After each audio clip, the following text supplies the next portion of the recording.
क्या हुआ परशुराम जी, पैसों का प्रबंध हुआ कि नहीं है?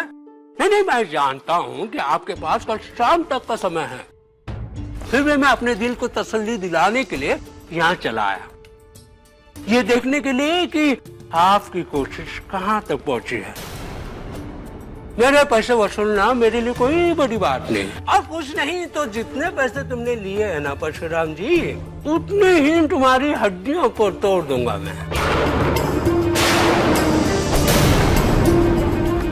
नमस्ते।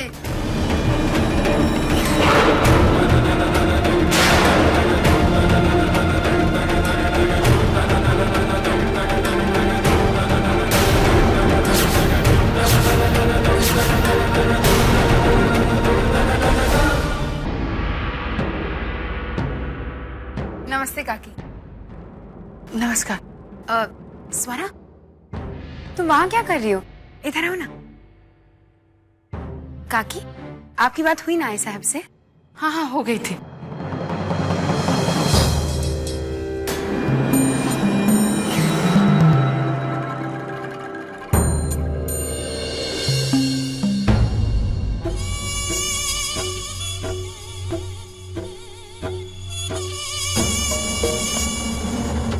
ये हमारी खानदानी हार है। सीमंत पूजा के दिन पे स्वरा को यही पहनना है। स्वरा, इसे संभाल कर रखना। ये गहने सिर्फ गहने नहीं है, ये हमारे घर के संस्कार है, हमारे घर का बड़प्पन है। ये आई साहब ने बड़े प्यार से तुम्हारे लिए भेजा है, जरूर पहनना। हाँ काकी, आप बहनी की बात का बुरा मत मानना। वो क्या है ना, वो आपको इस हार को संभाल के रखने के लिए इसलिए कह रही हैं क्योंकि आपने इससे पहले कभी इतने महंगे गहने देखे नहीं होंगे ना।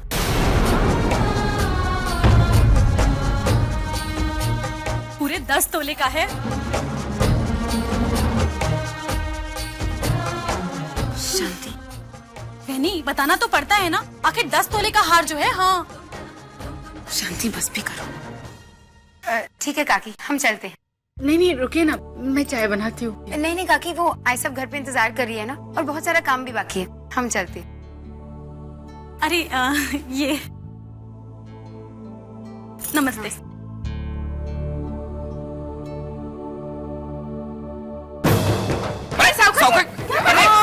अरे इन्हें मेरे पास रहने दो। हाँ, चिंता मत करो, इन्हें मैं बेचूंगा नहीं। अरे ये आपकी अमानत है जो मेरे पास महफूज रहेगी। पूरे पैसे लाकर दे दो, इसे ले जाओ। नहीं साहूकार जी, ऐसा मत कीजिए, ये गहने हमारे नहीं है, हमारे बेटे के ससुराल से आए हुए हैं। साहूकार जी, ऐसा मत कीजिए साहूकार।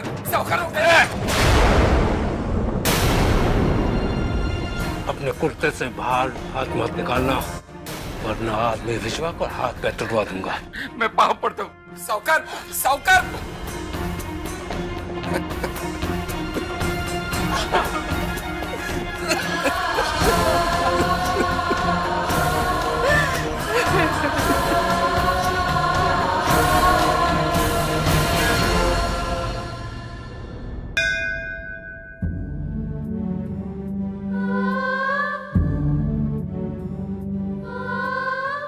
ऐसा क्यों हो रहा है पापा?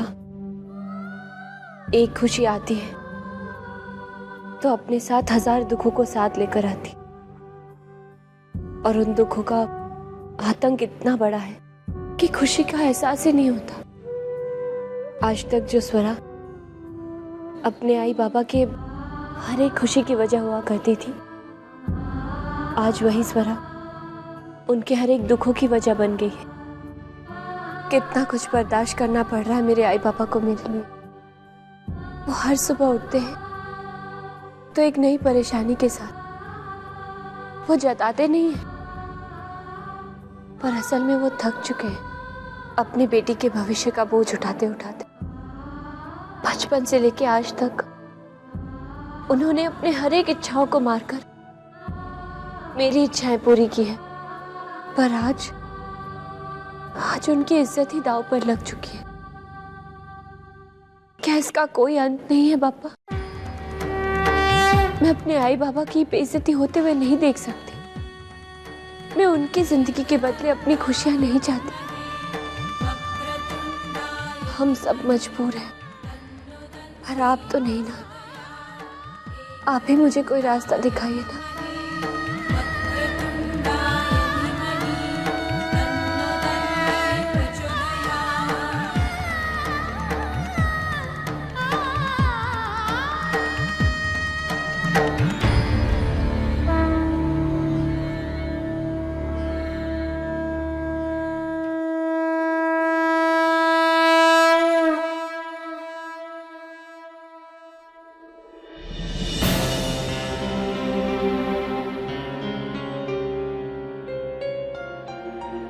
मुझे पता था इस वक्त तुम मुझे यही मिलोगी, और मुझे ये भी पता है कि भगवान के आगे तुम मुझसे कुछ नहीं छिपाओगी।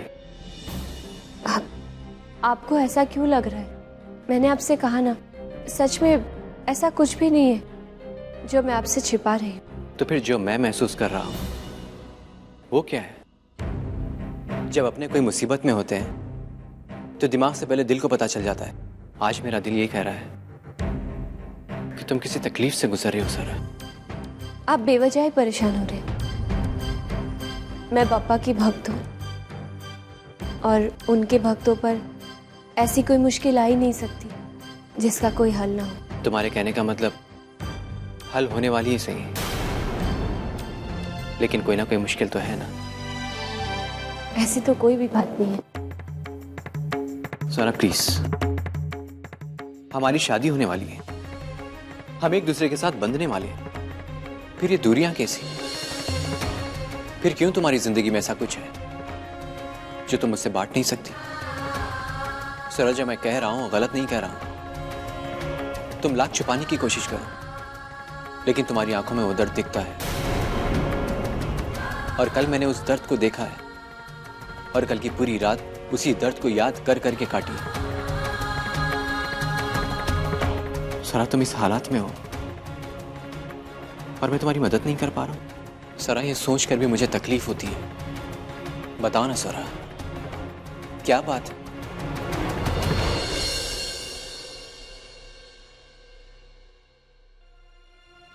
ठीक है, तुम मुझे नहीं बताना चाहती तो मत बताओ। मैं भी तुम पर कोई जबरदस्ती नहीं करूंगा, क्योंकि मेरा यह स्वभाव नहीं है। आज के बाद मैं तुमसे कुछ नहीं पूछूंगा। चलो, मैं तुम्हें घर छोड़ देता हूं।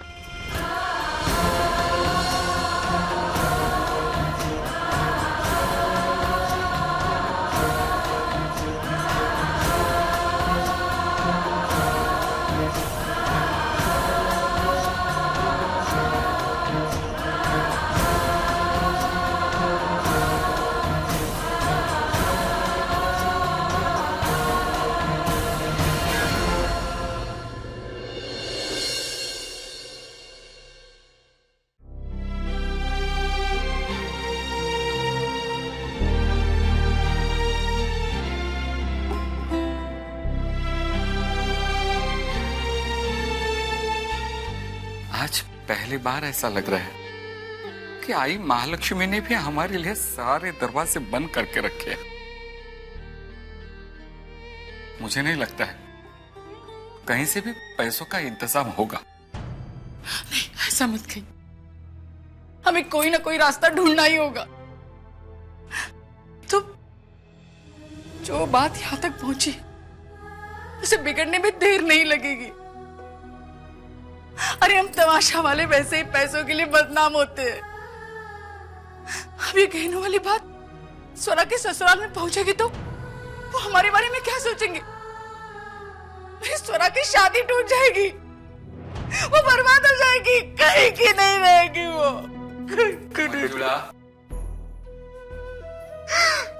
मंजुला, मैं समझ सकता हूं, लेकिन क्या करूं?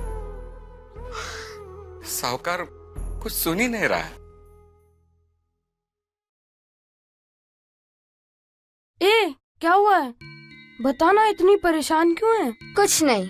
अच्छा, एक बात बता, हम लोग खेल क्या रहे हैं? घर घर। मैं तेरा कौन हूँ? पति। और तू मेरी पत्नी। झूठ मूठ के। झूठ मूठ के लिए ही सही, लेकिन हमारी शादी हुई है ना, फिर तू मुझसे कोई बात छुपा नहीं सकती। क्यों? मेरी आई कहती है शादी के बाद पति और पत्नी एक हो जाते हैं, पत्नी पति की अर्धांगिनी बन जाती है। इसलिए उसकी कोई भी बात अकेली नहीं रहती, दोनों की हो जाती है। अगर पति हक से कुछ पूछता है तो उसे फट से बता देना चाहिए, वरना पति नाराज हो जाता है। चल बताती हूँ।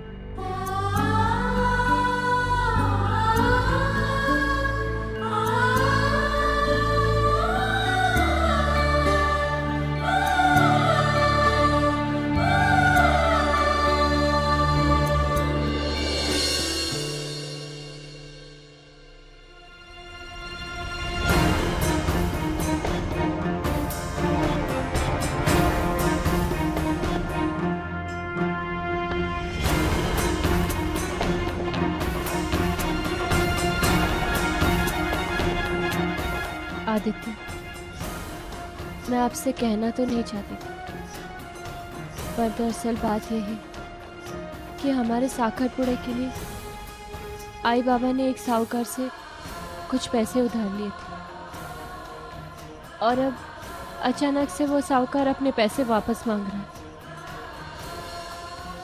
बाबा के पास इतने पैसे हैं नहीं देने के लिए। कल रात को अचानक वो साहूकार घर आकर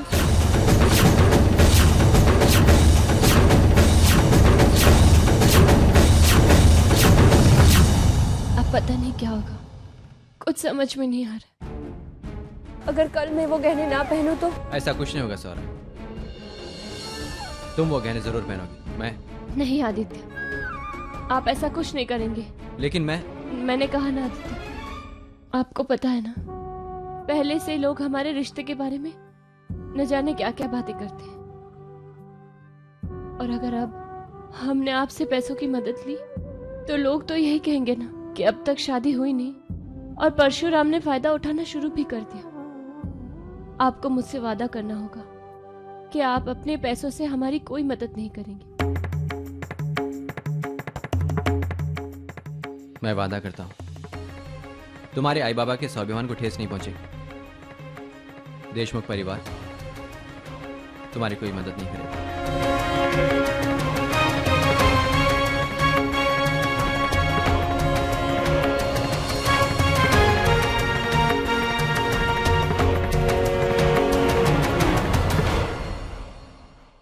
हेलो स्वरा, बेटा मैं बोल रही हूँ, जरा अपने आई को फोन देना तो। आई साहब का फोन है।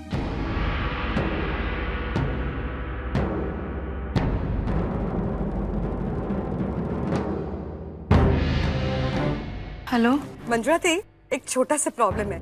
मैंने कल आपको गहने भेजे थे ना, उसमें हमारा जो खानदानी हार है ना, उसकी एक कड़ी टूट गई। घड़ी टूट गई है? पर हम नहीं, आपने नहीं देखा होगा। वो क्या हुआ, हमें भी अभी अभी पता चला। वो तिजोरी में हमने उसकी टूटी हुई कड़ी देखी। मैं अभी दीप्ति को आपके घर भेज रही हूँ। क्या है, वो हार आज ही ठीक करवाना पड़ेगा। कल स्वरा को सीमंत पूजन की पूजा में पहनना है ना। दीप्ति हार को ठीक करवा के आपको वापस ला देगी। जी ठीक है। दीप्ति किसी भी वक्त यहाँ आ सकती है हार लेने के लिए।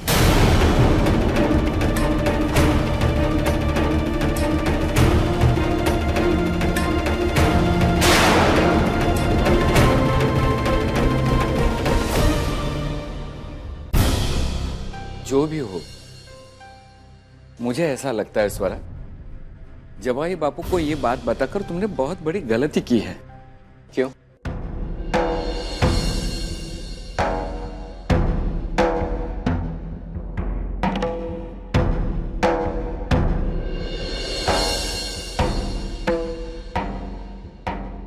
क्या मैं आपका अपना नहीं हूं? बाबा, बचपन से मुझे यही संस्कार मिले कि जब भी कोई दुखी हो तो उसे अपना दुख अपनों से बांटना चाहिए, इससे दुख कम होता है। स्वरा ने भी यही किया है।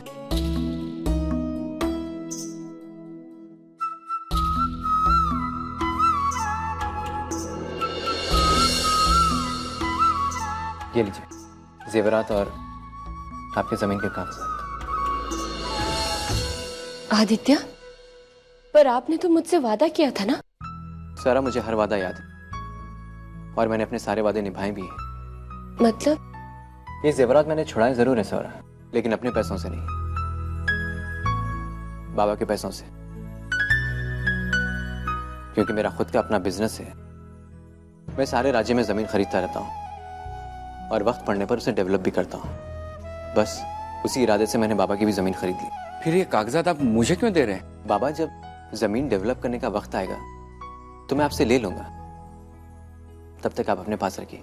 हम ये कैसे? बाबा, मैं ज्यादा कुछ नहीं कहना चाहूंगा, बस इतना कहूंगा कि अगर आप मुझे अपना बेटा मानते हैं तो प्लीज ले लीजिए।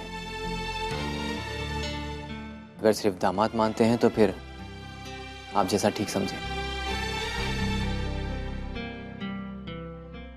बेटा, इतना कर्जा मत चढ़ा हम पर कि हम हमारे गर्दन भी तुम्हारे सामने उठा न सके। बाबा, एक तरफ आप मुझे अपना बेटा मानते हो और दूसरी तरफ एहसान की बात कर रहे हो।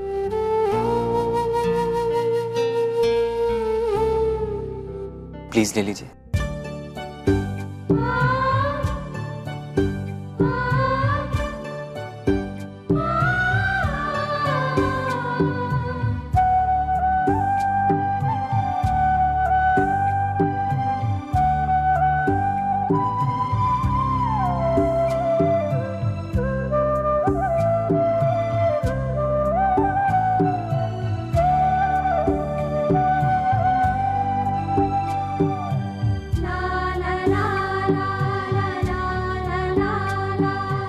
मेरी बच्ची बड़ी भाग्यशाली है जिसे आप जैसा जीवन साथी मिला है।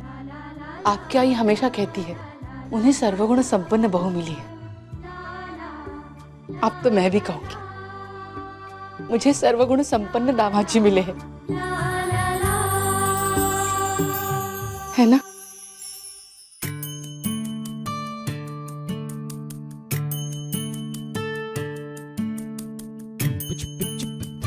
मैं सबके लिए चाय बना कर लाती हूँ। और एक लगा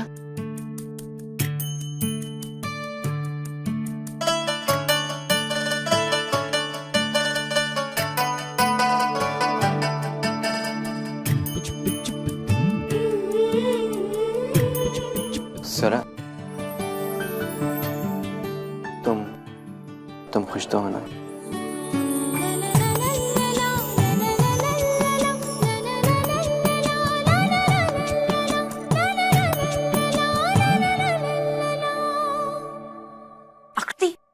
शादी के ड्रेस के लिए ज्वेलरी सिलेक्ट की कि नहीं अभी तक? नहीं, अभी तक तो नहीं की। आकृति, तुम भी ना, शादी अभी हो रही है और तुम इतना लेट कर रही हो सब कुछ। आप मुझे हेल्प करोगी ना? हाँ, डेफिनेटली हेल्प करूंगी। आप अरे आदित्य, जब देखो फोन पर बातें करते रहते हो। तुम यहाँ रख दो फोन, यहाँ बैठो, मुझे तुमसे कुछ जरूरी बात करनी है। मैं अभी आई, एक मिनट। रागिनी बेटा, ये लो, इसमें सोने के 10 सिक्के हैं। कल की पूजा के लिए खास बनवा कर ली है मैंने।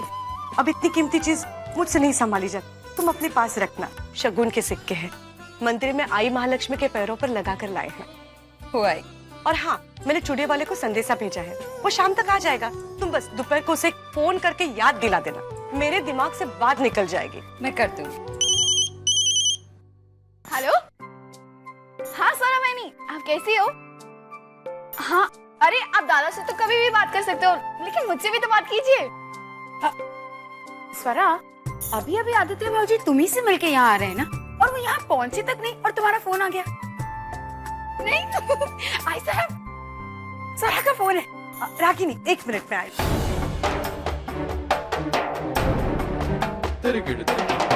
हेलो, हाँ स्वरा बेटा, कैसी हो तुम? अच्छा सुनो, कल गहने पहनने से पहले भगवान के पास रखना, उन पर हल्दी कुमकुम चढ़ाना और बाद में ही पहनना, ठीक है ना बेटा? मेरी तो आंखें तरस रही है तुम्हें उस लिबास में देखने के लिए। हाँ। आई, मुझे भी फोन दो ना, मुझे भी वैनी से बात करनी। अरे गोकुल बेटा, इधर आओ। हाँ। ये लो बेटा, पूजा से पहले चढ़ावा चढ़ाना है, वो रकम मैं तुम्हें दे रही हूँ, जरा गिन कर देखो तो कितने हैं। जी बिल्कुल। अच्छा एक मिनट आइए, क्या चल रहा है तुम लोगों का? कभी से वो बेचारा फोन पर बात करने के लिए तरस रहा है और तुम लोगों को तुम्हारी बातें खत्म ही नहीं हो रही। लो बेटा लो। अच्छा गोकुल। हाँ जी बेटा, पैसे गिने तुमने? हाँ जी बिल्कुल। कितने हैं? पूरे 48,000 है। ठीक है बेटा, अपने पास रख लो और कल चढ़ावे के वक्त दे देना। जी बिल्कुल, एक पैसा इधर का उधर नहीं होगा।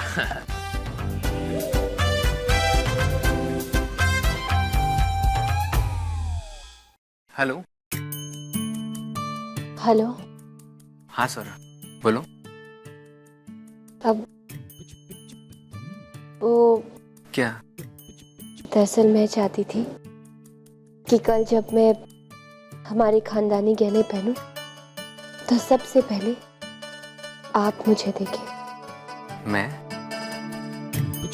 हाँ, आपकी वजह से तो कल का दिन त्योहार में बदला है। तो क्या कल आप? मैं कल पहुंच जाऊंगा। दीप्ति और रागिनी वहिनी के वहां आने से पहले तुम तैयार रहना, ठीक है? जी। और कुछ कहना है? हाँ, कल आप जरूर आइएगा, मैं इंतजार करूंगी।